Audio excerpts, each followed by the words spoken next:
Hello everyone, welcome to my channel UPSC simplify. आज हम करेंगे इमरजेंसी प्रोविजंस आपातकाल प्रावधान। काफ़ी बड़ा टॉपिक है, अच्छे से इसको समझिए तो वीडियो को पूरा ज़रूर देखिए, तब जाके आपको वीडियो सही से समझ में आएगी। और कमेंट में ज़रूर बताइए कि आपको वीडियो कैसी लगी। शुरू करते हैं। Emergency provision constitution of India के अंदर पार्ट नंबर 18 आर्टिकल नंबर 352 से लेकर 360 जो है वो इमरजेंसी की प्रोविजंस करता है। आपातकाल के बारे में संविधान के अंदर भाग नंबर 18 के अंदर जो है वो दिया गया है। ये जो है वो तीन टाइप के आपातकाल की बात करता है। The first one is national emergency, राष्ट्रीय आपातकाल, जो आर्टिकल नंबर 352 के अंदर जिसका वर्णन किया गया है। The second is president rule, जिसे राष्ट्रपति शासन भी कहा जाता है, प्रेसिडेंट रूल, जो आर्टिकल नंबर 356 के तहत दिया गया है। और जो थर्ड है वो है अपना फाइनेंशियल इमरजेंसी, फाइनेंशियल इमरजेंसी या जिसे वित्तीय आपातकाल कहा जाता है, जो आर्टिकल नंबर 356 के तहत आर्टिकल नंबर 360 के तहत जो है वो दिया गया है। ओके, इमरजेंसी प्रोविजंस जो है वो भारत ने कहाँ से लिए, कौन सी कंट्री से लिए हैं? फ्रॉम जर्मनी से हमने क्या है इमरजेंसी प्रोविजंस को उठाया है। बट इंडिया के अंदर, इंडिया की अगर हम बात करें तो इमरजेंसी पावर के साथ साथ क्या है, कॉन्स्टिट्यूशनल सेफगार्ड्स भी दिए गए हैं, संवैधानिक सेफगार्ड, सुरक्षात्मक तंत्र दिए गए हैं। इसका मतलब ये है कि जैसे हमें पता है कि इंडिया एक फेडरल स्टेट है, ओके, तो जिसके अंदर क्या है यूनिटरी टिल्ट हमें देखने को मिलता है। यानी कि वैसे तो राज्यों के अंदर और संघ के अंदर जो है शक्तियों का बंटवारा किया गया है, लेकिन अगर हम देखें तो कुछ जो एरियाज आते हैं वो ऐसे आ जाते हैं जहाँ पर यूनियन के पास पावर जो है वो थोड़ी सी ज़्यादा बढ़ जाती है, एकत्रित हो जाती है। फॉर एग्जाम्पल ले लिए हैं हम किसका, इमरजेंसी का, आपातकाल का। ठीक है, तो आपातकाल के टाइम पे क्या होता है, स्टेट की जो पावर होती है वो क्या है, संघ के पास थोड़ी सी चली जाती है, संघ के पास टिल्ट हो जाती है। ओके, लेकिन अब मान लो इमरजेंसी लगी हुई है और अगर सेंटर है वो अपनी मनमानी ना करने लगे, तो इसके लिए क्या है, संविधान के अंदर कुछ संवैधानिक सेफगार्ड्स भी दिए गए हैं, ताकि जो अगर इमरजेंसी लगाया गया है उसका क्लियर एंड कट रीज़न होना चाहिए। Okay, done. तो एक एक करके इसको पढ़ते हैं। नेशनल इमरजेंसी को सबसे पहले हम शुरू करेंगे कि ये क्या है। और ठीक है, जो नेशनल इमरजेंसी है अपनी, आर्टिकल नंबर 352, इसे हम दो में डिवाइड करते हैं। एक होता है बाह्य आपातकाल और एक होता है अपना आंतरिक आपातकाल, इंटरनल इमरजेंसी और एक्सटर्नल इमरजेंसी। ओके, तो देखो आर्टिकल 352 कहता है कि अगर प्रेसिडेंट इस चीज से सेटिस्फाई हो, अगर राष्ट्रपति इस बात से संतुष्ट हो कि भारत के ऊपर युद्ध, यानी कि युद्ध, बाह्य आक्रमण, युद्ध और बाह्य आक्रमण और सशस्त्र विद्रोह से जुड़ा हुआ अगर कोई खतरा है भारत के ऊपर या भारत के किसी भाग के ऊपर, इन तीन चीज़ों से रिलेटेड अगर खतरा है, तो प्रेसिडेंट क्या है, नेशनल इमरजेंसी को प्रोक्लेम कर सकते हैं, उनकी घोषणा कर सकते हैं। अब देखो इस वर्ड पे आओ, सशस्त्र विद्रोह। सशस्त्र विद्रोह जो है, इसकी जगह पहले था इंटरनल डिस्टर्बेंस, लेकिन इसको क्या किया गया, 44th कॉन्स्टिट्यूशन अमेंडमेंट 1978 के द्वारा इस वर्ड को रिमूव करके यहाँ पे सशस्त्र विद्रोह डाला गया, आर्म्ड रेबिलियन जो इस वर्ड को डाला गया था। तो आर्टिकल 352 के अंदर हम दो टाइप के इमरजेंसी को देखते हैं, एक बाह्य इमरजेंसी और एक होती है अपनी आंतरिक इमरजेंसी। जो बाह्य होती है वो युद्ध और बाह्य आक्रमण के आधार पर लगती है, उसके बेस ये है, और जो आंतरिक होती है वो सशस्त्र विद्रोह के आधार पर लगती है। प्रेसिडेंट के द्वारा इसको क्या किया जाता है, प्रोक्लेम किया जाता है। लेकिन प्रेसिडेंट जो प्रोक्लेम करता है तो उसको क्या चाहिए होती है, रिटन अप्रूवल चाहिए होती है। ठीक है, focus to my word, written approval चाहिए होती है, किसकी, कैबिनेट की रिटन अप्रूवल चाहिए होती है। और इसको भी एड ऑन किया गया था 44th कॉन्स्टिट्यूशन अमेंडमेंट 1978 के द्वारा। अब देखो हुआ क्या कि अगर हम इंडिया की बात करें तो इंडिया के अंदर 3 बार नेशनल इमरजेंसी लगी है। पहली लगी है 1962 से लेकर 67 जब इंडिया चाइना वॉर हुआ था। दूसरी लगी है 1971 से लेकर 77 तक, जो पाकिस्तान और इंडिया वॉर हुआ था, और थर्ड जो लगी है वो 1975 से लेकर 77 तक जो थी अपनी इंटरनल इमरजेंसी। होता क्या है, 25 जून 1975 को इंदिरा गांधी के द्वारा क्या किया गया था, आंतरिक इमरजेंसी को लगाया गया था, इंटरनल इमरजेंसी को प्रोक्लेम किया गया था। लेकिन जब उन्होंने प्रोक्लेम किया इस इमरजेंसी को, तो उन्होंने कैबिनेट की अप्रूवल ही नहीं ली, सीधा प्रेसिडेंट को बोल दिया। अब अगले दिन कैबिनेट को पता चल रहा है कि इमरजेंसी लग चुकी है, देन ये तो रॉन्ग है ना, कॉन्स्टिट्यूशन के अगेंस्ट है। इसके लिए क्या किया गया था, 44th कॉन्स्टिट्यूशन अमेंडमेंट किया गया था, जिसके अंदर ये डाला गया कि कैबिनेट की रिटन अप्रूवल तुम्हें लेनी पड़ेगी। जब कैबिनेट रिटन में तुम्हें अप्रूव कर देगी कि इमरजेंसी लगानी है, तभी तुम क्या कर पाओगे, इमरजेंसी को प्रोक्लेम कर पाओगे। ओके। और अगर हम इसमें ये देखें कि अब मान लो कि प्रेसिडेंट को ऐसा लगे कि युद्ध होने वाला है, या फिर बाहर से कोई हमें आक्रमण करने वाला है, मतलब हुआ नहीं है लेकिन करने वाला है, तब भी वो क्या कर सकते हैं, मतलब उसे इमिनेंट थ्रेट अगर दिखे तभी वो प्रोक्लेम कर सकती है। ओके। और सेकेंड थिंग अगर हम देखें इसके अंदर, तो प्रेसिडेंट जो है वो क्या करते हैं, हो सकता है कि एक से ज़्यादा इमरजेंसी एक बार में लगा सकते हैं। हो सकता है कि वहाँ पे बाह्य आपातकाल हो सकता है कि आंतरिक भी लगा हो सकता है कि वहाँ पे राष्ट्रपति शासन भी लगा हो। तो इस तरीके से हम देखते हैं कि वो एक साथ लग सकती है। ओके। अब देखते हैं इसकी क्या प्रोसेस है, कैसे इसको रिवोक किया जाता है, इसके क्या क्या इफेक्ट रहते हैं। ठीक है, एक एक करके देखते हैं। अब क्या करेंगे, इसकी प्रोसेस देखेंगे कि इसको कैसे लगाया जाता है, इसकी क्या प्रक्रिया है नेशनल इमरजेंसी को लगाने की। ठीक है, तो ये तो मैंने आपको बता दिया कि कैबिनेट की अप्रूवल लेनी पड़ती है। अब मान लो क्या कर दिया, जैसे कैबिनेट ने रिटर्न में अप्रूव कर दिया कि नेशनल इमरजेंसी लगा दो, कि अगर ऐसा कोई खतरा अगर तुम्हें लग रहा है, ठीक है, तो कैबिनेट ने अप्रूव कर दिया। अब जब कैबिनेट अप्रूव कर देता है, ठीक है, और प्रेसिडेंट क्या कर देंगे, उसको प्रोक्लेम कर देंगे, ठीक है, कि नेशनल इमरजेंसी जो है वो क्या है, लग चुकी है। वो प्रोक्लामेशन रहेगी अपनी 1 मंथ तक, 1 मंथ तक वो है प्रोक्लामेशन अपनी रहती है। ठीक है, वो 1 मंथ के अंदर हमें क्या चाहिए, हमें संसदीय अनुमति चाहिए, हमें पार्लियामेंट की अप्रूवल चाहिए, संसदीय अप्रूवल हमें यहाँ पे लेनी पड़ेगी। ठीक है, अब संसद की जो अप्रूवल लगेगी वो कौन सी लगती है, वो लगती है अपनी स्पेशल मेजोरिटी के द्वारा, क्योंकि उसे पास करना पड़ेगा। जो प्रस्ताव लाया गया है नेशनल इमरजेंसी का, उसे स्पेशल मेजोरिटी के द्वारा पास करना पड़ेगा। स्पेशल मेजोरिटी कौन सी वाली, 2/3 of present and voting, plus हमें यहाँ पे चाहिए कौन सी, एब्सोल्यूट मेजोरिटी, प्लस हमें यहाँ पे कौन सी चाहिए, एब्सोल्यूट मेजोरिटी चाहिए। अगर मान लो दोनों हाउसेज जो है ना, दोनों हाउसेज को यहाँ पे क्या करना पड़ेगा, सेपरेटली पास करना पड़ता है। अगर क्या होती है, लोकसभा अपनी डिसॉल्व रहती है उस टाइम, जैसे क्या होता है कि मान लो इस साल जो है वो लोकसभा के चुनाव हुए थे, लेकिन इसी साल चुनाव होने थे, और इसी साल क्या है कि अगर इमरजेंसी लग जाए चुनाव से पहले, तो लोकसभा तो डिसॉल्व हो चुकी है और दोनों हाउसेज की हमें अप्रूवल चाहिए। तो हम क्या करेंगे, तो अगर लोकसभा डिसॉल्व है तो राज्यसभा की अप्रूवल ले ली जाएगी, उस टाइम राज्यसभा की अप्रूवल, संसद की अप्रूवल मानी जाएगी। और जब लोकसभा जो है वो आ जाती है, तो उसके आने के 30 डेज के अंदर, 1 महीने के अंदर हमें लोकसभा की अप्रूवल लेनी पड़ती है उसी मेजोरिटी के द्वारा। अब इसको दोबारा से थोड़ा सा ध्यान से देखते हैं कि एग्जाम्पल के तौर पर कैबिनेट ने क्या किया, लिखित में दे दिया प्रेसिडेंट को कि नेशनल इमरजेंसी को तुम प्रोक्लेम कर दो, और प्रेसिडेंट ने प्रोक्लेम कर दिया। अब जो प्रेसिडेंट प्रोक्लेम कर देते हैं, उस दिन से लेकर 30 डेज के अंदर, 1 महीने के अंदर तुम्हें क्या है, लेजिस्लेचर की अप्रूवल लेनी पड़ेगी। अब संसद की अप्रूवल लेने के लिए तुम्हें कौन सी मेजोरिटी चाहिए, वो स्पेशल मेजोरिटी चाहिए, 2/3 प्रेजेंट वोटिंग का और एब्सोल्यूट मेजोरिटी का।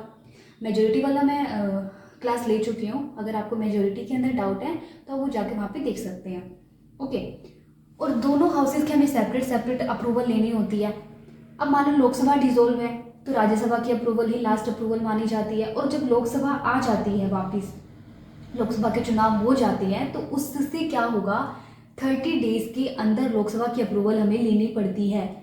और जब ये पास हो जाता है तो क्या होती है, जो अपनी नेशनल इमरजेंसी है वो क्या होती है, 6 मंथ के लिए, 6 मंथ के लिए लग जाती है। नेशनल इमरजेंसी जो है 6 महीने तक लगा दी जाती है। ठीक है, एक बार के लिए लग गई। अब होता क्या है, मान लो 6 मंथ्स पूरे होने वाले हैं, 6 मंथ पूरे होने वाले हैं, तो फिर से क्या है, संसद बैठेगी, फिर से अप्रूवल लेनी पड़ेगी संसद की, सेम मेजोरिटी, वही सारा सेम। अगर लोकसभा नहीं है तो राज्यसभा से लोकसभा आ जाएगी, तो उसके बाद सेम वैसा ही सिस्टम रहेगा। इस तरीके से करके ये फिर 6 महीने तक एक्सटेंड हो जाएगी। ऐसा कर करके हम इसको क्या है, इनडेफिनिट टाइम तक बढ़ा सकते हैं। यानी कि जो अपनी नेशनल इमरजेंसी है उसे इनडेफिनिट टाइम तक बढ़ाया जा सकता है। सिक्स मंथ करके हमें क्या करनी पड़ेगी, पार्लियामेंट की अप्रूवल लेनी पड़ेगी by the special majority, okay, अलग अलग हाउसेस के द्वारा। तो ऐसे करके हम क्या है, नेशनल इमरजेंसी को लगाते हैं, प्रेसिडेंट जो है वो लगाते हैं। अब इसकी रिमूवल की अगर बात करें तो इसकी रिमूवल की बात आती है। अब मान लो रिमूव करना है, रिवोक करना है, ठीक है, तो उसके लिए क्या है, प्रेसिडेंट इसको प्रोक्लेम कर सकते हैं। प्रेसिडेंट की प्रोक्लामेशन के द्वारा हम इसको क्या है, रिमूव कर सकते हैं इमरजेंसी को। दूसरा एक मेथड तो ये हो गया, दूसरा मेथड भी इसमें ऐड ऑन किया गया था। दूसरा मेथड ये ऐड ऑन किया गया था 44th कॉन्स्टिट्यूशन अमेंडमेंट के अंदर कि अगर 1/10 मेंबर्स, अगर 1/10 members of the Lok Sabha, 1/10 members of the Lok Sabha simple majority के द्वारा, सिंपल मेजोरिटी के द्वारा अगर ये प्रोक्लेम कर दे, सिंपल मेजोरिटी के द्वारा अगर ये प्रस्ताव पास कर दे कि नेशनल इमरजेंसी को हटाना है, तो नेशनल इमरजेंसी को हटा दिया जाएगा। ठीक है, तो ये रिवोक इसका बिल्कुल आसान है।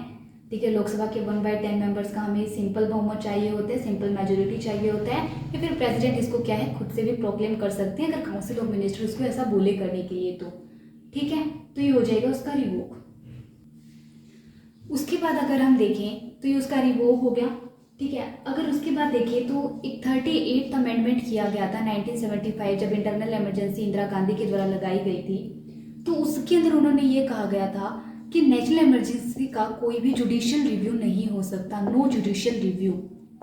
ठीक है, जुडिशियल रिव्यू नहीं कर सकते, ऐसा 38वें संविधान संशोधन के द्वारा डाला गया था।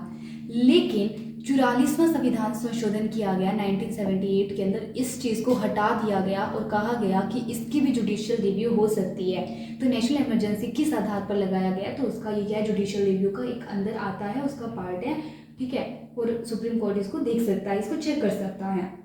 और साथ में इस अमेंडमेंट के थ्रू ये भी जोड़ा गया था कि एक टाइम में एक से ज़्यादा इमरजेंसी हम लगा सकते हैं, जैसे बाह्य आपातकाल और आंतरिक आपातकाल जो था वो एक साथ लगा था। क्योंकि देखो 1975 वाला टाइम देखो किसका है, इंदिरा गांधी का टाइम है। और इंदिरा गांधी के द्वारा जब इंटरनल इमरजेंसी लगाई गई थी ना, तो क्वेश्चन अराइज पे ये भी हुआ था कि दोनों इमरजेंसी साथ साथ लग सकते कि एक साइड तो तुमने, क्योंकि पाकिस्तान और इंडिया का वॉर चल रहा है, ठीक है, वहाँ पे तुमने एक्सटर्नल इमरजेंसी लगा रखी है और दूसरी साइड तुम इंटरनल इमरजेंसी की घोषणा कर रहे हो। देन ये अमेंडमेंट करके बोला गया था कि हाँ, हम क्या कर सकते हैं, जो प्रेसिडेंट है वो एक से ज़्यादा आपातकाल जो है वो एक समय में लगा सकते हैं। और ये अभी भी है कि हाँ, हम लगा सकते हैं, मतलब प्रेसिडेंट जो है वो लगा सकते हैं। ओके, अब इसके हम इफेक्ट पढ़ेंगे। अब इसके इफेक्ट्स देखते हैं आप।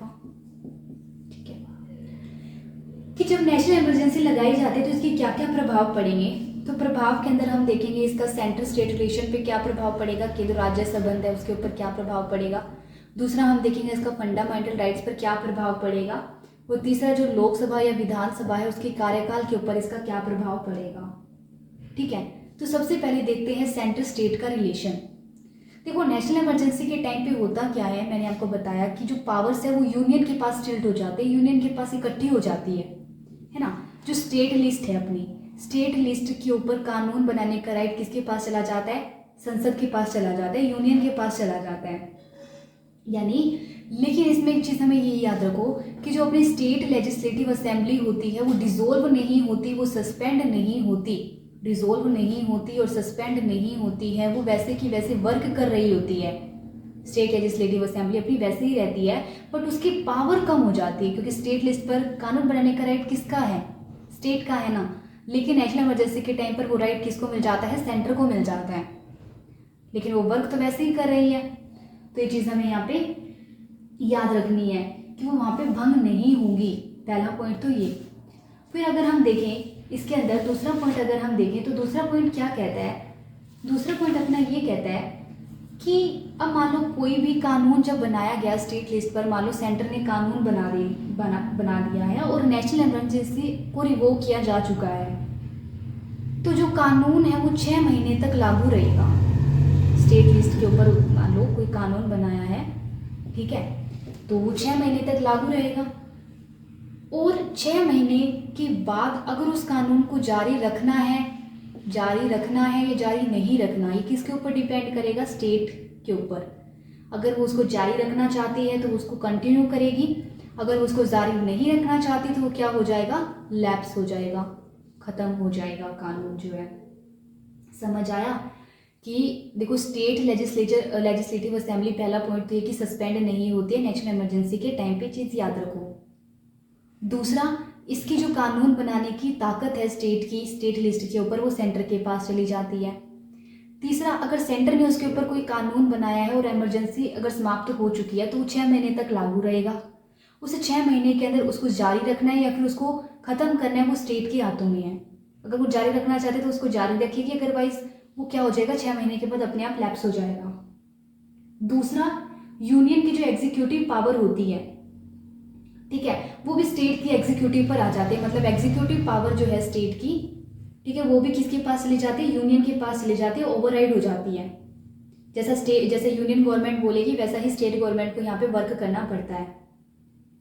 और सेकंड, अगर हम देखें ये तो आर्टिकल 353 के तहत था अपना, और आर्टिकल जो 354 है उसके तहत जो उसकी फाइनेंशियल पावर है स्टेट की, वो भी किसके पास चली जाती है, अपनी यूनियन के पास चली जाती है। जैसे मनी बिल लाना हो, फाइनेंशियल बिल लाना हो, जो अपनी जितनी भी वित्तीय पावर्स हैं वो सारी क्या है, अब सेंटर देखिएगा, ठीक है, जब तक नेशनल इमरजेंसी लगी हुई है।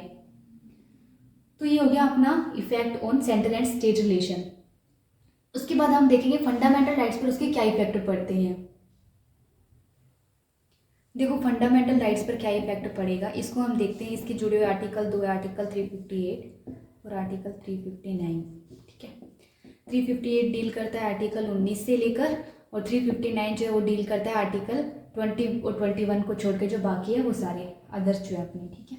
अब देखो होता क्या है, एक चीज़ याद रखो कि अगर बाह्यापात लगा है, एक्सटर्नल इमरजेंसी लगी है, बाह्यापात युद्ध और बाह्याक्रमण के ऊपर लगा है, तो जो आर्टिकल 19 है ना वो अपना वो क्या हो जाएगा, ऑटोमेटिकली क्या हो जाएगा, ऑटोमेटिकली अपना समाप्त हो जाएगा।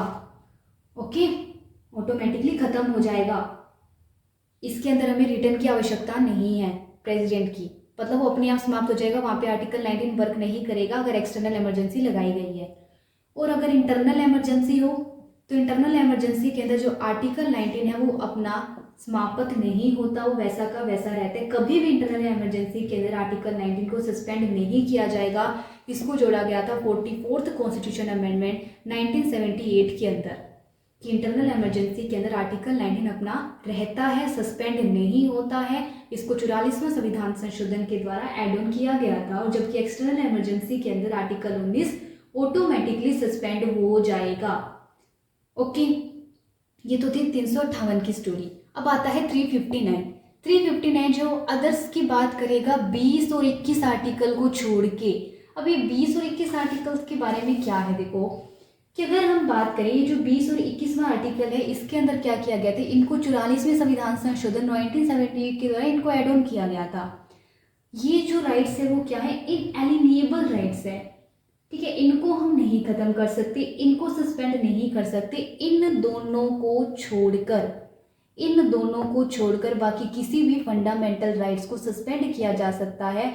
और कौन से फंडामेंटल राइट्स सस्पेंड होंगे, वो जो है वो क्या है, रिटन प्रोक्लामेशन के अंदर जो है प्रेसिडेंट बताएंगे। जब प्रेसिडेंट क्या है नेशनल इमरजेंसी को प्रोक्लेम करते हैं तो रिटन के अंदर ये बताते हैं, ठीक है, कि कौन सा फंडामेंटल राइट जो है वो सस्पेंड होगा। बट वो आर्टिकल 20 एंड आर्टिकल 21 इन दोनों को है वो सस्पेंड नहीं कर सकते हैं। ये कैन नॉट बी सस्पेंडेड। और इसको भी 44वां संविधान संशोधन के द्वारा ही छोड़ा गया था। ये जो जितने भी अमेंडमेंट्स हुए हैं ना, वो हम क्या देख रहे हैं, वो लगभग इंटरनल इमरजेंसी के बाद ही बहुत सारे किए गए हैं। क्योंकि जो इंटरनल इमरजेंसी लगाई गई थी उसमें बहुत सारे हम देखते हैं कुछ गलत प्रोविजंस थे, तो इसके लिए ऐसा किया गया था, ठीक है। तो ये हो गया फंडामेंटल राइट्स पर इफेक्ट। उसके बाद हम देखते हैं कि लोकसभा और विधानसभा के कार्यकाल पर क्या इफेक्ट पड़ेगा।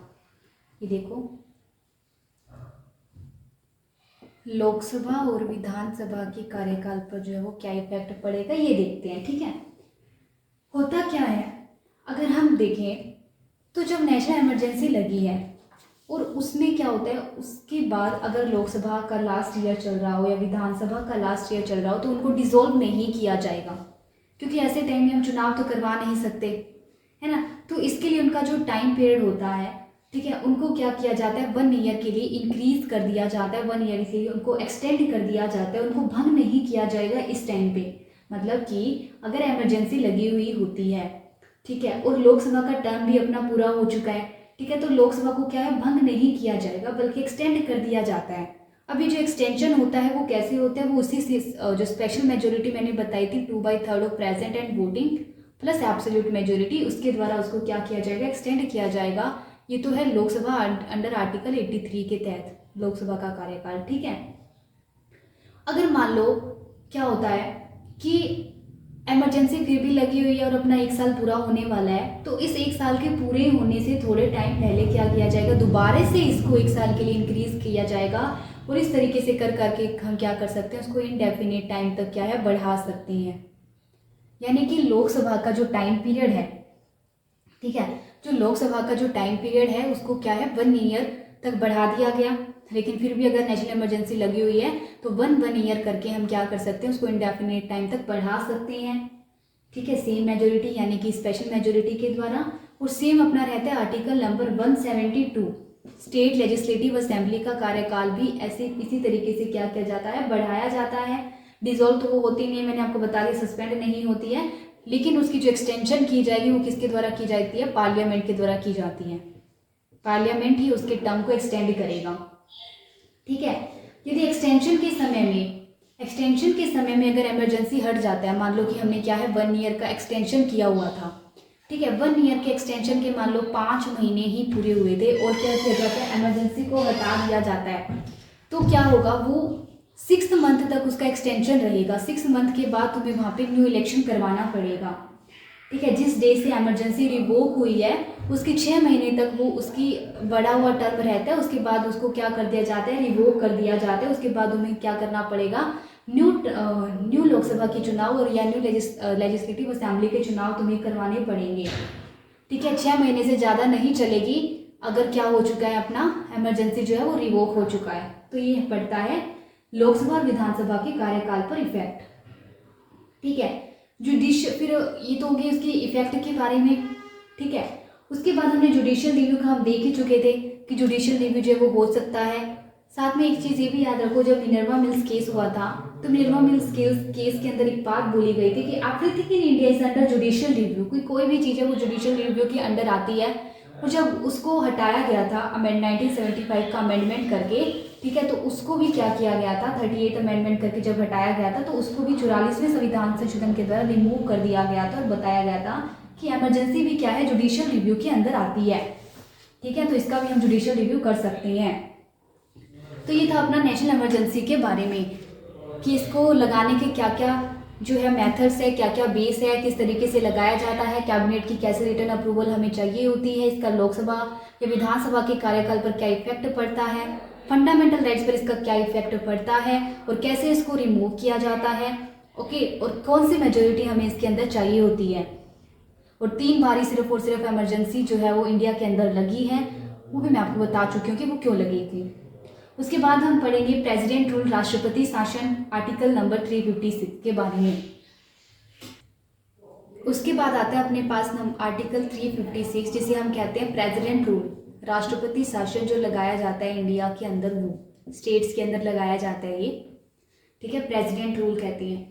अब आर्टिकल 356 लगाने का क्या आधार है, तो कॉन्स्टिट्यूशन कहता है कि अगर किसी स्टेट के अंदर कॉन्स्टिट्यूशनल मशीनरी जो है वो सही से वर्क नहीं कर रही है, यानी कि कॉन्स्टिट्यूशनल मशीनरी जो है अपनी फेल हो जाती है। कैसे, कॉन्स्टिट्यूशनल मशीनरी जो है वो फेल हो जाती है, तब जो है वो प्रेसिडेंट रूल जो है वो लगाया जाता है। यानी कि संवैधानिक रूप से अगर कोई भी राज्य काम नहीं कर रहा है, संवैधानिक तरीकों से कोई भी राज्य काम नहीं कर रहा है, ठीक है, वो अपनी मनमर्जी चलाने लग जाए, सेंटर की बात ना माने, प्रेसिडेंट की बात ना माने, तो क्या किया जाता है, स्टेट्स के अंदर आर्टिकल 356 को क्या है, लगा दिया जाता है। ओके, अब देखो इमरजेंसी जो प्रेसिडेंट रूल है, ये वर्ड जो है वो कॉन्स्टिट्यूशन के अंदर नहीं लिखे गए हैं, ये चीज़ हमें यहाँ पे याद रखने है। ठीक है, और प्रेसिडेंट के द्वारा ही इसको प्रोक्लेम किया जाएगा। प्रोक्लेमेशन कौन करता है, प्रेसिडेंट करता है। Cabinet proclaim by president, cabinet की अप्रूवल चाहिए होती है, बट इसके अंदर हमें रिटर्न अप्रूवल की नीड नहीं है। हम क्या कर सकते हैं, सीधा इसका क्या कर सकते हैं, अप्रूव ले सकते हैं, कैबिनेट अप्रूव कर देते हैं और हम क्या कर देते हैं, प्रेसिडेंट जो है वो आर्टिकल 356 के तहत स्टेट के अंदर प्रेसिडेंट रूल लगा देते हैं। जैसे कि नेशनल इमरजेंसी में हमने क्या देखा था कि रिटर्न अप्रूवल की नीड थी कैबिनेट की, इसके अंदर हमें रिटर्न की नीड नहीं होती है। या फिर अगर गवर्नर ऐसा प्रेसिडेंट को बोले कि हमारा स्टेट जो है वो सही से काम नहीं कर रहा है, संवैधानिक तरीकों से नहीं चल रहा है, स्टेट लेजिस्लेचर अपनी मनमानी करने लगा है, ठीक है, तो राष्ट्रपति अगर इस बात से संतुष्ट हो जाए तो वहां पे वो क्या कर सकते हैं, 356 प्रोक्लेम कर सकते हैं। सेटिस्फेक्शन चाहिए होती है गवर्नर की या फिर कैबिनेट की एडवाइस की। अब मान लो क्या होता है कि प्रेसिडेंट ने प्रोक्लेम कर दिया, अब प्रेसिडेंट के प्रोक्लेम करने के बाद उस स्टेट के अंदर क्या होता है, 2 महीने तक जो है वो इमरजेंसी लग जाती है, प्रेसिडेंट रूल जो है वो लग जाता है, ठीक है। उसके बाद क्या होता है, इस 2 महीने के एक्सपायर होने से पहले हमें क्या करना पड़ेगा, अप्रूवल तो लेना पड़ेगा ना। तो कॉन्स्टिट्यूशन क्या कहता है कि पार्लियामेंट का अप्रूवल लेना पड़ता है 2 महीने के अंदर। और वो जो पार्लियामेंट का अप्रूवल हमें लेना पड़ता है, लेजिस्लेचर का जो अप्रूवल लेना पड़ता है, वो कैसे लेना पड़ेगा, वो सिंपल मेजोरिटी के द्वारा लेना पड़ेगा। क्योंकि उसके अंदर हमने क्या देखा था, स्पेशल मेजोरिटी देखी थी नेशनल इमरजेंसी के तहत। यहाँ पे हमें क्या चाहिए, सिंपल मेजोरिटी चाहिए। सिंपल मेजोरिटी के द्वारा उनको क्या करना पड़ता है, अप्रूवल लेना पड़ता है, और दोनों हाउसेस से लेना पड़ेगा, लोकसभा और राज्यसभा से। फिर वही कंडीशन इसमें आ जाएगी, अगर लोकसभा डिसॉल्व हो तो राज्यसभा की जो अप्रूवल है वो पार्लियामेंट की अप्रूवल मानी जाएगी। अगर लोकसभा आ जाती है तो उसके 1 महीने के अंदर उसकी अप्रूवल हमें लेनी पड़ती है। तो इस तरीके से हम देखते हैं कि 2 मंथ्स के अंदर हमने क्या है, पार्लियामेंट का सिंपल मेजोरिटी से अप्रूवल ले लिया। अब मान लो अप्रूवल अगर हमें मिल जाता है कि हमें यहाँ पे प्रेसिडेंट रूल लगाना है, अप्रूवल मिलने के बाद वो क्या है, वो है 6 महीने तक जो है वो रहती है, प्रेसिडेंट रूल जो है वो 6 महीने तक लग जाता है। अब मान लो 6 महीने जो है वो एक्सपायर होने वाले हैं। अब 6 महीने एक्सपायर होने वाले हैं तो फिर से क्या किया जाता है, इसको बढ़ाने, अगर हमें प्रेसिडेंट रूल बढ़ाना है स्टेट के अंदर तो फिर से क्या किया जाता है, इसको एक्सटेंशन किया जाता है, एक्सटेंड किया जाता है बाय द सिंपल मेजोरिटी। फिर से सेम सिंपल मेजोरिटी के द्वारा इसको क्या है, एक्सटेंड किया जाता है फॉर अनदर 6 मंथ। अगले 6 महीनों के लिए हम फिर से क्या कर देते हैं, उसको एक्सटेंड कर देते हैं। नेशनल इमरजेंसी में तो हमने यही देखा था ना कि 6 मंथ करके हम उसको इंडेफिनिट टाइम तक बढ़ा रहे थे। लेकिन यहाँ पर ऐसा नहीं होता है। यहाँ पर क्या होता है कि एक्सटेंड कर दिया हमने, चलो ठीक है, एक बार एक्सटेंड कर दिया तो हम इसको मैक्सिमम कब तक एक्सटेंड कर सकते हैं, हम इसको मैक्सिमम सिर्फ और सिर्फ 3 ईयर्स तक ही एक्सटेंड कर सकते हैं। 3 ईयर से ज़्यादा प्रेसिडेंट रूल जो है वो स्टेट में नहीं लगेगा। ओके, अब देखो क्यों और कैसे। अब मानो कि 1 साल तक हमने ये जो है अपनी प्रेसिडेंट रूल जो है वो लगा दिया। अगर हम उसको 1 साल तक प्रेसिडेंट रूल को लगा चुके हैं और उसके बाद भी अगर हमें एक्सटेंड करना है तो उसके लिए 2 कंडीशन अपनी होनी चाहिए। पहली कंडीशन देखो, पहले साल के अंदर लगाया तो मतलब हमने उसको बोला ऑर्डिनरी पीरियड, साधारण पीरियड हो गया। अगले 2 सालों के लिए लगाया तो एक्स्ट्रा ऑर्डिनरी पीरियड, और फिर अगले 3 सालों के लिए अगर हम लगा रहे हैं तो उसके लिए भी हमें क्या है, वो और स्पेशल प्रोविजन चाहिए ना। अब देखो जैसे 1 साल के लिए हमने उसको एक्सटेंड कर दिया, ठीक है। अब 1 साल अगर समाप्त हो गया और उसके बाद हमें इसको एक्सटेंड करना है तो उसने बोला कि 2 कंडीशन होनी चाहिए। पहली कंडीशन कि तब अपनी नेशनल इमरजेंसी भी लगी हो भारत के अंदर या फिर भारत के किसी भाग के अंदर। दूसरा, अगर इलेक्शन कमीशन ऑफ इंडिया ऐसा प्रोक्लेम कर दे, ऐसा बोल दे कि एक बार इस स्टेट के अंदर इलेक्शन करवाना पॉसिबल नहीं है, तो हम क्या कर सकते हैं, उसको 1 ईयर से ज़्यादा एक्सटेंड कर सकते हैं। मैक्सिमम तो 3 ही रहेगा, लेकिन 1 साल तक तो हमने चलो बढ़ा दी। अब 1 साल से ज़्यादा बढ़ाने तो उसके लिए भी 2 कंडीशन चाहिए। पहला, नेशनल इमरजेंसी लगी होनी चाहिए, और दूसरा क्या, election commission of India proclaim कर दे, ये बता दे कि एक बार इस स्टेट में चुनाव होना संभव नहीं है, तभी हम 1 साल के बाद इसको बढ़ा सकते हैं, अदरवाइज इसको नहीं बढ़ाया जाएगा, ठीक है। और ये भी जब जोड़ा गया था ना, ये जो 1 ईयर से ज़्यादा वाला, ये भी 44वें संविधान संशोधन के द्वारा ही इसको एड ऑन किया गया था, ये ओरिजिनल कॉन्स्टिट्यूशन के अंदर नहीं था, ठीक है, कि कब हम 1 साल से ज़्यादा इसको इंक्रीज कर सकते हैं। अब देखो, जब ये प्रेसिडेंट रूल का प्रोविज़न डाला गया था ना कॉन्स्टिट्यूशन के अंदर, तब जब डॉक्टर भीमराव अंबेडकर ने इसको एक डेड लेटर बोला था। डेड लेटर उन्होंने इस सेंस में उसको बोला, उनका मानना था कि ऐसा थोड़ी ना होता है कि स्टेट्स जो है वहाँ पे वो अपने कॉन्स्टिट्यूशन के अकॉर्डिंग वर्क नहीं करेंगे।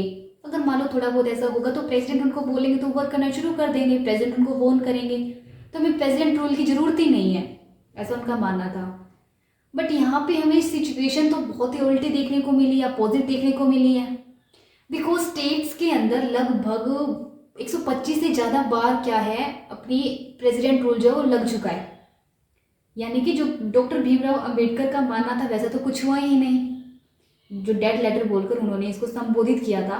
तो मैं बस आपको एक थोड़ी सी इन्फॉर्मेशन दे रही हूँ कि डॉक्टर भीमराव अंबेडकर का इसको लेकर क्या मानना था। लेकिन प्रेजेंट के अंदर ऐसा नहीं होता। जैसे हम पंजाब का ही एग्जाम्पल लें, खालिस्तान मूवमेंट हुआ था पंजाब के अंदर, तो उसकी टाइम पे क्या हुआ था 1980s के आसपास की मैं यहाँ पे बात कर रही हूँ। तो मैक्सिमम 3 इयर्स तक ही हम बढ़ा सकते हैं ना, लेकिन वहाँ पे 5 इयर्स के लिए इमरजेंसी लगी थी, प्रेसिडेंट रूल लगा था। और उसके लिए भी क्या किया गया था, संविधान में संशोधन किया गया था, क्योंकि संविधान के अंदर तो 3 इयर्स है मैक्सिमम, और पंजाब के अंदर में 5 इयर्स के लिए लगानी पड़ी थी क्योंकि मूवमेंट चल रहा था, ज़रूरी था। तो इसके लिए वहाँ पे कॉन्स्टिट्यूशन अमेंडमेंट करके डाला गया था। तो ये चीज़ हमें याद रखनी है। फिर अपने पास क्वेश्चन आता है कि इसको प्रेसिडेंट रूल क्यों बोला जाता है ना। जैसे हमने उसको राष्ट्रीय आपातकाल बोला था, इसको हम प्रेसिडेंट रूल क्यों बोल रहे हैं। अब देखो सीधा सा पॉइंट है, अगर यहाँ पे हम देखें तो स्टेट के अंदर एक तो लेजिस्लेचर होती है और स्टेट की एग्जीक्यूटिव होती है। ये दो चीज़ें होती है, स्टेट की लेजिस्लेचर एंड स्टेट की एग्जीक्यूटिव। अब प्रेसिडेंट जब भी अपना ये लगता है, प्रेसिडेंट रूल लगता है, तो जो स्टेट की एग्जीक्यूटिव पावर जो आ जाती है वो प्रेसिडेंट के पास आ जाती है। प्रेसिडेंट उसको ले लेते हैं, प्रेसिडेंट अपने अकॉर्डिंग उसको चलाते हैं, अज्यूम्स टू हिमसेल्फ, ठीक है। लेकिन जो लेजिस्लेचर पावर होती है, वो लेजिस्लेचर पावर प्रेसिडेंट क्या करते हैं, स्टेट से लेकर क्या करते हैं, यहाँ पे देखो, स्टेट से लेकर किसको दे देते हैं, पार्लियामेंट को दे देते हैं कि अब तुम देखो इनकी लेजिस्लेचर पावर प्रेसिडेंट दे दें। प्रेसिडेंट के थ्रू स्टेट से लेकर क्या है, पार्लियामेंट को दी जाती है, फिर पार्लियामेंट उसे रिलेटेड करते हैं। और जब वापस हट जाता है तो पार्लियामेंट से लेकर फिर से किसको दे देते हैं, स्टेट को दे देते हैं। तो इसलिए इसको प्रेसिडेंट रूल बोला जाता है। इनडायरेक्टली वहाँ पे प्रेसिडेंट का रूल रह रहा है ना, ठीक है। ऑर्डिनेंस वगैरह देना हो तो वो प्रेसिडेंट ही करते हैं। तो ये अपना थोड़ा सा प्रेसिडेंट रूल के बारे में। इसके बाद इसका इफेक्ट देख लेते हैं कि इसका क्या क्या इफेक्ट पड़ेगा फंडामेंटल राइट के ऊपर या फिर बाकी सारी चीज़ों के ऊपर, हम थोड़ा सा देखते हैं। अब इसके इफेक्ट देखते हैं, प्रेसिडेंट रूल के क्या क्या इफेक्ट पड़ेंगे। देखो, प्रेसिडेंट रूल की इफेक्ट की बात करें तो इसका फंडामेंटल राइट पर कोई इफेक्ट नहीं पड़ता। अपने फंडामेंटल राइट जैसे हैं वैसे रहेंगे, ठीक है। No effect on fundamental right at all, okay. उसके बाद कोर्ट्स वगैरह पर देखें तो कोई इफेक्ट कोर्ट्स वगैरह पर इसका नहीं पड़ता। देखो, नेशनल इमरजेंसी और प्रेसिडेंट रूल दोनों का ही कोर्ट पर कोई इफेक्ट नहीं पड़ेगा, जो अपनी जुडिशरी है उनके ऊपर। अब हम देखते हैं इनका सेंटर और स्टेट रिलेशंस पर क्या इफेक्ट पड़ेगा। इसके ऊपर तो जरूर पड़ता है, चलो देखते हैं। होता क्या है, हमने नेशनल इमरजेंसी के अंदर क्या देखा था, नेशनल इमरजेंसी के अंदर हमने देखा था कि जो अपनी स्टेट लेजिस्लेचर असेंबली है वो डिसॉल्व नहीं होती है। लेकिन इसके अंदर अगर हम देखें तो जो अपनी स्टेट गवर्नमेंट है, ठीक है, एग्जीक्यूटिव प्लस लेजिस्लेचर, या तो वो सस्पेंड हो जाती हैं, या तो उसे सस्पेंड कर दिया जाता है, और या उसे डिसॉल्व कर दिया जाता है। यहाँ पर वो डिसॉल्व या सस्पेंड हो जाएगी जिस एरिया में प्रेसिडेंट रूल लगा है, जबकि नेशनल इमरजेंसी के अंदर वो डिसॉल्व और सस्पेंड नहीं हो रही थी, ठीक है। पॉइंट टू बी रिमेंबर है ये। अब होता क्या है, चलो ठीक है, अब इसके अंदर हम देखते हैं तो अगर ये सस्पेंड हो गई और डिसॉल्व हो गई तो इसकी पावर किसके पास चली जाएगी, यूनियन के पास चली जाएगी। स्टेट लिस्ट वाला सारा जो भी कानून बनाना है, ऑर्डिनेंस देना है, फाइनेंशियल पावर से, वो सारी यूनियन देखेगा फिर तो, है ना। एग्जीक्यूटिव डायरेक्शन जो है वो यूनियन किसको देगा, स्टेट को देगा कि तुम्हें कैसे वर्क करना है, क्योंकि तुम यहाँ पे तो ये भंग हो चुकी है ना, तो बाकी ऊपर से जो आदेश आएगा तुम्हें वो मानना पड़ेगा, ठीक है। जितने भी स्टेट लिस्ट के मैटर है वो किसके, स्टेट लिस्ट के जितने भी मैटर है, ठीक है, उसके ऊपर कौन लॉ बनाएगा, संसद लॉ बनाएगी। प्रेसिडेंट उसके ऊपर ऑर्डिनेंस निकाल सकते हैं स्टेट लिस्ट के ऊपर, ठीक है। अब इसके लिए क्या होता है कि एसआर बोम्मई केस हुआ था, एसआर बोम्मई केस हुआ था 1993 के अंदर। ये क्या कहता है बोम्मई केस के अंदर, सुप्रीम कोर्ट ने कुछ गाइडलाइंस इशू की थी। सुप्रीम कोर्ट क्या बोले, सुप्रीम कोर्ट बोलते हैं कि देखो, स्टेट लेजिस्लेचर को सस्पेंड किया जा सकता है प्रोक्लेमेशन के द्वारा, ठीक है, लेकिन उसको डिसॉल्व तुम तभी कर सकते हो जब लेजिस्लेचर इस चीज़ को अप्रूव कर दे। कि अगर मान लो तुम्हें क्या करना है, स्टेट लेजिस्लेचर असेंबली को सस्पेंड करना है, तो तुमने प्रोक्लेम करके ठीक है कर दिया, जैसे प्रेजेंट रूल का तुमने प्रोक्लेम किया, सस्पेंड हो गई, अच्छी बात है। लेकिन अगर डिसॉल्व की बात आती है तो डिसॉल्व तुम कब कर सकते हो, जब क्या करे पार्लियामेंट इस चीज़ को क्या कर दे, अप्रूवल कर दे, अप्रूव दे दे कि हाँ इसको डिसॉल्व करने अभी, फिर हम नई इलेक्शन करवाएंगे, तभी तुम इसको कर सकते हो डिसॉल्व, अदरवाइज वो डिसॉल्व नहीं होगी, वो सिर्फ सस्पेंड होगी। दूसरा पॉइंट, अगर तुमने आर्टिकल 356 को यूज किया है तो तुम्हें उसके क्लियर एंड कट रीजंस दो कि ऐसे क्या रीजंस थे जो तुम्हें इसका यूज करना पड़ा। क्योंकि देखो पार्टी सिस्टम वाला भी तो रहता है ना कि अगर सेंटर में अलग पार्टी है, स्टेट में अलग पार्टी है, ठीक है, उसकी डायरेक्शंस ना माने तो वो उसको वहाँ पे प्रेसिडेंट रूल लगवा देते हैं। मतलब बहुत सारे सिस्टम यहाँ पे चलते हैं। तो इसलिए सुप्रीम कोर्ट ने कहा कि तुम अपनी मन मर्जी से नहीं कर सकते, तुम्हें क्लियर एंड कट रीजंस के देने पड़ेंगे। ठीक है, ऑब्जेक्टिव रीजंस होने चाहिए, तुम्हारे क्लियर रीजंस होने चाहिए कि तुमने क्यों लगाई है। ओके, और उसके बाद मतलब कि रिपोर्ट मांग सकता है सुप्रीम कोर्ट, ठीक है, इस चीज़ की भी तुमने किस आधार पर उसको लगाया है। और उसके बाद अगर देखो फिर वही है कि अगर डिसॉल्व हो जाते तो उसके नए चुनाव तुम्हें करवाने पड़ेंगे। ठीक है, और साथ में सुप्रीम कोर्ट ये भी कहता है कि अगर मान लो तुमने इलीगल रूप से क्या किया है, इलीगली मतलब वो सही आधार नहीं था और तुमने गलत आधार के ऊपर उसको डिसॉल्व किया या फिर सस्पेंड किया है ना, तुम उसे दोबारा लेकर आ सकते हैं। ठीक है, we can turn back time, मतलब कि अगर स्टेट गवर्नमेंट सस्पेंड या डिसॉल्व हो जाती है और जो इलीगली रूप से की गई थी तो क्या है, हम उसको दोबारा से रिवाइव कर सकते हैं।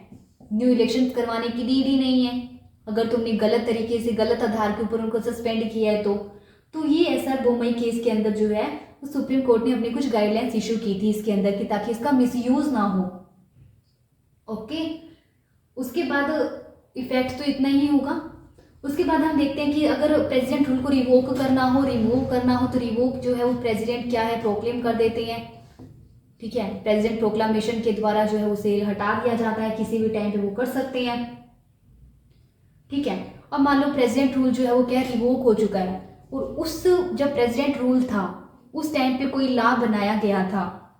ठीक है, और प्रेसिडेंट रूल के हटने के बाद वो जो लॉ रहता है, ठीक है, वो भी 6 मंथ तक रहेगा और उसके अंदर भी क्या है, स्टेट लेजिस्लेचर की मर्जी होगी कि वो उसको कंटिन्यू करना चाहती है या फिर नहीं। ठीक है, अगर वो कंटिन्यू करना चाहेगी, अगर वो कंटिन्यू करना चाहती है तो वो कंटिन्यू करेगी, अदरवाइज वो बिल लैप्स हो जाता है। बट उसके लिए उसका कोई टाइम पीरियड नहीं है कि 6 मंथ जो था वो नेशनल इमरजेंसी के लिए था। ठीक है, यहाँ पे कोई भी टाइम लिमिट नहीं दिया गया है। देखो इसको दोबारा से समझते हैं कि फॉर एग्जाम्पल के तौर पर कोई लॉ बनाया गया था प्रेसिडेंट रूल के अंदर सेंटर के द्वारा। ठीक है, और प्रेसिडेंट रूल उस स्टेट के अंदर समाप्त हो चुका है और वो जो लॉ है ना, उस लॉ को रखना है या फिर ख़त्म करना है वो स्टेट लेजिस्लेचर के ऊपर डिपेंड करेगा। अब वो स्टेट लेजिस्लेचर के ऊपर डिपेंड करेगा, लेकिन उसके लिए कोई टाइम पीरियड यहाँ पे डिसाइड नहीं किया गया है कि तुम्हें इतनी टाइम तक उसको बताना है कि तुम इसको रखोगे लॉ को या फिर नहीं रखोगे। ठीक है, जबकि नेशनल इमरजेंसी में क्या है 6 मंथ दिए गए थे, इसके अंदर कोई हमें 6 मंथ देखने को नहीं मिलते, कोई टाइम पीरियड यहाँ पे नहीं है, कोई लिमिट यहाँ पे नहीं बताई गई है। ठीक है, तो ये हो गया लॉ के बारे में। फिर अगर देखो आर्टिकल नंबर जो 365 है, 365 के बेस पर भी आर्टिकल 356 लगाया जा सकता है। अब 365 क्या कहता है, 365 कहता है कि अगर यूनियन गवर्नमेंट कंप्लेन करती है कि जो एग्जीक्यूटिव डायरेक्शन हम स्टेट को दे रहे हैं, कि जो एग्जीक्यूटिव डायरेक्शन जो है, एग्जीक्यूटिव दिशा निर्देश जो स्टेट को दिए जा रहे हैं वो नहीं मान रही हैं। ठीक है, वो अपनी मनमर्जी कर रही हैं। ठीक है, उन्हें स्टेट मान नहीं रही हैं, तो प्रेसिडेंट क्या है, प्रेसिडेंट रूल लगा सकते हैं। ठीक है, उनको बोल सकता है, यूनियन जो है उनको बोल सकता है कि प्रेसिडेंट रूल लगाओ। तो 365 भी उसका आधार बनता है, 355 भी आधार बनता है जिसके अंदर यूनियन को ये पावर दी गई है कि वो स्टेट की रक्षा करे। ठीक है, अगर कोई भी संवैधानिक मुसीबत आ जाती है तो उसके आधार पर भी उसकी रक्षा करने के लिए वहाँ पे वो प्रेसिडेंट रूल जो है वो लगा सकते हैं।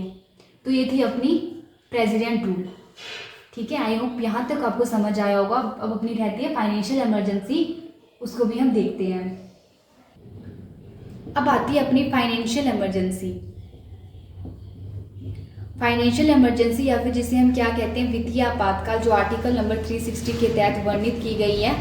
अब देखो ये क्या कहती है, जो फाइनेंशियल इमरजेंसी होती है इसके अंदर ऐसा बोला गया है कि अगर प्रेसिडेंट इस बात से सेटिस्फाई हो कि जो अपनी फाइनेंशियल स्टेबिलिटी है, फाइनेंशियल स्टेबिलिटी वित्तीय स्थिरता, ठीक है, वो सही ना हो, ठीक है, फाइनेंशियल स्टेबिलिटी और जो क्रेडिट ऑफ इंडिया है, ठीक है, वो अगर अपना सही से ना चल रहा हो इंडिया में या फिर किसी इंडिया के भाग में, अगर वो क्या है थ्रेटन के अंदर है, खतरे के अंदर है, तो प्रेसिडेंट क्या कर सकते हैं, फाइनेंशियल इमरजेंसी को प्रोक्लेम कर सकते हैं। यानी कि आर्टिकल 360 कहता है कि अगर भारत की वित्तीय स्थिति को कोई खतरा उत्पन्न हो जाता है, ठीक है, फाइनेंशियल स्टेबिलिटी ना रहे या फिर क्रेडिट को कोई खतरा उत्पन्न हो जाता है, तो आर्टिकल 360 के तहत प्रेसिडेंट क्या कर सकते हैं, प्रोक्लेम कर सकते हैं। अब जो प्रेसिडेंट प्रोक्लेम करेंगे तो उसके लिए भी उनको क्या है, कैबिनेट की एडवाइस तो चाहिए ही होती है, बट वही बात है, बस रिटन एडवाइस हमें यहाँ पे नहीं देखने को मिलती। रिटन एडवाइस सिर्फ और सिर्फ हमें नेशनल इमरजेंसी के टाइम पे देखने को मिलेगी।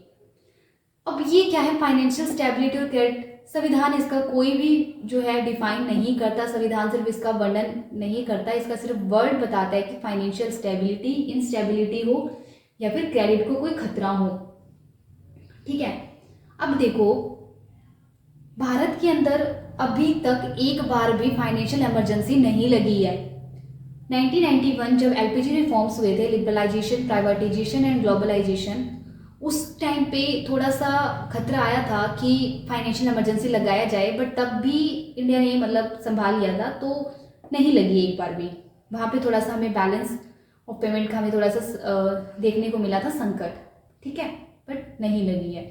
अब देखो कि कैबिनेट ने एडवाइस दे दी, प्रेसिडेंट ने प्रोक्लेम कर दिया, प्रेसिडेंट ने क्या कर दिया, प्रोक्लेम कर दिया कि फाइनेंशियल इमरजेंसी लगी हुई है।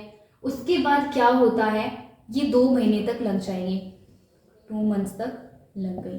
अब ये लग गई तो लग गई, ठीक है, लग गई कैसे, सबसे पहले तो देखो 2 मंथ तक लग गई, लेकिन इसके लिए भी क्या करना पड़ेगा, पार्लियामेंट की अप्रूवल तो लेना पड़ेगा ना, ठीक है, पार्लियामेंट इसको अप्रूव करेगी। पार्लियामेंट जब अप्रूव करती है तो कौन सी मेजोरिटी लगती है, सिंपल मेजोरिटी। वही सेम सिंपल मेजोरिटी राज्यसभा और लोकसभा दोनों अलग अलग पास करेगी। लोकसभा नहीं है तो राज्यसभा की अप्रूवल पार्लियामेंट की अप्रूवल मानी जाएगी, और जब लोकसभा आ जाती है तो 30 मंथ्स के अंदर लोकसभा की हमें अप्रूवल लेनी पड़ेगी, ठीक है। अब एक बार ये पास हो गई, एक बार इसको लगा दिया जाता है, तो उसके बाद ये इनडेफिनेट टाइम तक रहती है, इसको एक्सटेंशन की नीड नहीं है। जैसे हमने देखा नेशनल इमरजेंसी थी 6 महीने 6 महीने करके हम उसको इनडेफिनेट टाइम तक इंक्रीज कर रहे थे, एक्सटेंड कर रहे थे ना 6 मंथ के अंदर। प्रेसिडेंट रूल था उसको भी हम एक्सटेंशन कर रहे थे 6 मंथ के अंदर। लेकिन जो फाइनेंशियल इमरजेंसी है अगर वो एक बार लगा दी जाती है तो उसके बाद वो इनडेफिनेट टाइम तक रहती है, जब तक उसको हटाया नहीं जाएगा, और हमें उसकी कोई एक्सटेंशन की नीड नहीं रहती। वो एक बार लग जाती है तो बस वो लग जाती है, ठीक है, कोई एक्सटेंशन हमें इसके अंदर नहीं चाहिए होता है। भारत के अंदर मैंने बता दिया कि एक बार भी फाइनेंशियल इमरजेंसी जो है वो नहीं लगी है। अब इसका इफेक्ट देख लेते हैं कि इफेक्ट क्या रहता है इसका। अगर हम इसके इफेक्ट की बात करें तो देखो जितनी भी फाइनेंशियल मैटर्स होते हैं स्टेट के, वो किसके हाथ में आ जाएंगे, सेंटर के हाथ में आ जाएंगे, ठीक है, क्योंकि देखो वित्तीय की बात है, वित्त की बात है, तो इसके अंदर जो किया जाता है, जो सैलरी वगैरह होती है ऑफिशियल्स की, वो क्या की जाती है, रिड्यूस कर दी जाती है, ठीक है, रिड्यूस कर दी जाती है, किसी भी ऑफिसर की जा सकती है, और इवन स्टॉप की जा सकती है अगर थोड़ा ज़्यादा थ्रेटन हो, थोड़ा ज़्यादा खतरा हो, ठीक है, तो सैलरी कम तो की जाएगी लेकिन स्टॉप भी की जा सकती है, उसमें भी कोई रोक नहीं है, ठीक है। और ये क्या है, supreme court and high court की जो जजेस सैलरी होती है उसको भी इफेक्ट करेगी। देखो नेशनल इमरजेंसी जो था वो जो प्रेसिडेंट रूल था उससे जब वो लगी थी ना, तो जुडिशरी के ऊपर उसका कोई इम्पैक्ट नहीं पड़ा था, ना ही उनकी जजेस पर, मतलब जुडिशरी पर इम्पैक्ट था ही नहीं। लेकिन जो फाइनेंशियल इमरजेंसी है वो इम्पैक्ट डालेगी जुडिशरी के ऊपर, जजेस की सैलरी यहाँ पे कम की जा सकती है, ओके। और जो मनी बिल्स वगैरह होते हैं स्टेट के जो होते हैं वो तो सेंटर के पास आ ही जाएंगे सारे, ठीक है, सेंटर की पावर आ जाती है उसके ऊपर, तो ये है बस, इसका इतना सा ही फैक्ट रहता है। और इसको जब रिवोक करना होता है तो वही है कि प्रेसिडेंट जो है वो प्रोक्लेम करके क्या है, इसको क्या है, रिवोक कर सकते हैं, हटा सकते हैं। ठीक है, इफेक्ट इसका इतना ही पड़ेगा। फंडामेंटल राइट्स पर तो क्या ही इफेक्ट पड़ेगा, इसका नहीं पड़ता है। ठीक है, और स्टेट वाला हमने देखा कि सेंटर के पास सारी पावर आ जाएगी, और बाकी हमें थोड़ा सा ये जुडिशरी वाला इसमें पॉइंट टू बी रिमेंबर था, तो इसको याद रखना है। तो ये थी अपनी फाइनेंशियल इमरजेंसी। ठीक है, अब हम इन तीनों में थोड़ा सा डिफरेंस देख लेते हैं, आपको भी थोड़ा सा समराइज हो जाएगा। ठीक है, आर्टिकल नंबर 352, आर्टिकल नंबर 356 और आर्टिकल नंबर जो है वो 360, यानी कि अपना प्रेसिडेंट रूल, अपना नेशनल इमरजेंसी, ठीक है, और अपना आर्टिकल 360 फाइनेंशियल इमरजेंसी। जो 352 था वो किस आधार पर लगा था, अपना युद्ध, बाह्य आक्रमण, ठीक है, युद्ध, बाह्य आक्रमण और जो सशस्त्र विद्रोह है उसके आधार पर हमने इसको देखा था। 356 हमने देखा था कि कॉन्स्टिट्यूशन ऑफ इंडिया के अकॉर्डिंग अगर स्टेट ना चले तो उसके अकॉर्डिंग था। और 360 हमने देखा था कि अगर फाइनेंशियल इंस्टेबिलिटी अगर आ जाती है तब लगाया जाता है। ठीक है, अब इसके अंदर अगर हम देखें तो तीनों का प्रोक्लेम किया जाता है, वो किसके द्वारा किया जाता है, प्रेसिडेंट के द्वारा किया जाता है। बट इसके अंदर क्या थी, रिटन अप्रूवल चाहिए थी हमें, कैबिनेट की रिटन अप्रूवल चाहिए थी। इसके अंदर हमें रिटन अप्रूवल नहीं चाहिए, और इसके अंदर भी क्या है, हमें सिर्फ और सिर्फ एडवाइस चाहिए, रिटन अप्रूवल की नीड हमें नहीं चाहिए। इसके अंदर भी हम लिख लेते हैं यहाँ पे एडवाइस चाहिए, रिटन अप्रूवल नहीं चाहिए। उसके बाद हमने देखा था ये प्रोक्लेम के बाद जब प्रोक्लेम कर दी जाती है तो ये 1 महीने तक रहती है, ये 2 महीने तक रहती है प्रोक्लेम करने के बाद, और ये भी 2 महीने तक रहती है प्रोक्लेम करने के बाद। ठीक है, संसद की अप्रूवल चाहिए होती है 2/3 present and voting plus absolute majority के द्वारा हमें इसकी संसद की अप्रूवल चाहिए होती है। इसके अंदर हमें सिंपल मेजोरिटी की चाहिए होती है, और इसके अंदर भी हमें सिंपल मेजोरिटी के द्वारा संसद की अप्रूवल जो है वो चाहिए होती है। ठीक है, इसके एक्सटेंशन की बात करें तो एक्सटेंशन 6 मंथ में किया जाएगा, और एक्सटेंशन किया जाता है वो सेम मेजोरिटी के द्वारा किया जाएगा। इसको भी सेम मेजोरिटी यानी सिंपल मेजोरिटी के द्वारा एक्सटेंड किया जाएगा। और इसके अंदर हमें देखने को मिलता है कि कोई एक्सटेंशन जो है वो हमें यहाँ पे नहीं किया जाता। ठीक है, उसके बाद अगर हम देखें तो ये मैक्सिमम टाइम इंडेफिनिट टाइम तक बढ़ाई जा सकती है। इसका मैक्सिमम कितना है, 3 इयर्स का टाइम रहता है। ठीक है, और इसका मैक्सिमम टाइम कितना है, ये भी इंडेफिनिट टाइम तक जो है वो बढ़ाई जा सकती है। ठीक है, रिवोक की बात करें तो प्रेसिडेंट जो है वो या तो प्रोक्लेम के द्वारा रिवोक कर सकते हैं, या फिर 1/10 मेंबर्स ऑफ लोकसभा जो है वो सिंपल मेजोरिटी के द्वारा इसको रिवोक कर सकते हैं। अगर इसकी बात करें तो इसके अंदर भी क्या है, प्रेसिडेंट जो है वो प्रोक्लेम कर सकते हैं, प्रोक्लेम कर सकते हैं, रिवोक करेंगे। और इसके अंदर हम रिवोक की बात करें तो प्रेसिडेंट जो है वो प्रोक्लेम करके इसको क्या है, रिवोक करते हैं। ठीक है, फंडामेंटल राइट के इफेक्ट की बात करें तो इफेक्ट करता है, फंडामेंटल राइट को बिल्कुल करता है। इनके ऊपर कोई इफेक्ट जो है वो फंडामेंटल राइट पर इफेक्ट जो है वो नहीं पड़ेगा। ठीक है, इन दोनों की बात करें तो कोर्ट्स पर 352 का इफेक्ट नहीं पड़ता, कोर्ट्स पर इसका भी इफेक्ट नहीं पड़ता। लेकिन 360 के अंदर हम देखते हैं कि जुडिशरी पे इसका क्या इफेक्ट पड़ता है, उनकी सैलरी वगैरह को क्या है, रिड्यूस कर दिया जाता है। ठीक है, कितनी बार लगी है, ये जो 352 वाली है वो 3 बार लगी है अपनी। ठीक है, और जो 356 वाली वो तो प्लस प्लस लिखो भाई, बहुत बार लग चुकी है। और 360 वाली जो कभी भी नहीं लगी है, एक बार भी नहीं लगी है। ठीक है, जुडिशियल रिव्यू हमने देख लिया कि तीनों का ही होता है, तो ये इनके बीच में क्या था, अपना डिफरेंस था। ठीक है, इतना टॉपिक था इमरजेंसी से रिलेटेड। तीनों इमरजेंसी को मैंने सिंपल वे में आपको समझाया है। आई होप आपको ये समझ आया होगा। कमेंट में ज़रूर बताइए कि कैसा लगा आपको इमरजेंसी वाला टॉपिक, और इससे रिलेटेड कोई भी डाउट है तो कमेंट सेक्शन में ज़रूर बताइए।